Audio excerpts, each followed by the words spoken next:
So yun mga kabangis. At nandito na tayo sa ating... Ay, ang lamig. Ang lamig na agad eh. Woo! Wow. Ayun o. Ayun.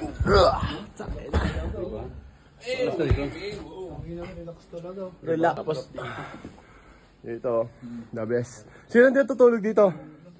Sino dito? Sino dito? Si Leopel.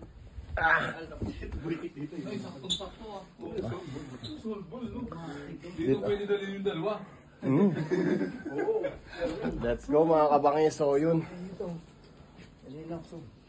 Lamig ah. Higa-higa lang. Maganda ba nyo? Napakaganda ng banyo dito. Tingnan nyo, pumasok kayo. Ito yung paliguan. Dito kabila. Yung siya dito. Ano dito? Kabila. Baka may tayo dito. Ha? May tayo. Let's go, let's go. Nalaking automatic appeal. Ganun. Ayun na. Tapos may lagay pa kayo ng bangko ah. Wala, ayos. Ayun na mga kabangis. Alright! Higa na tayo! Ang ganda lang. So, habang wala sila, dito naman kami.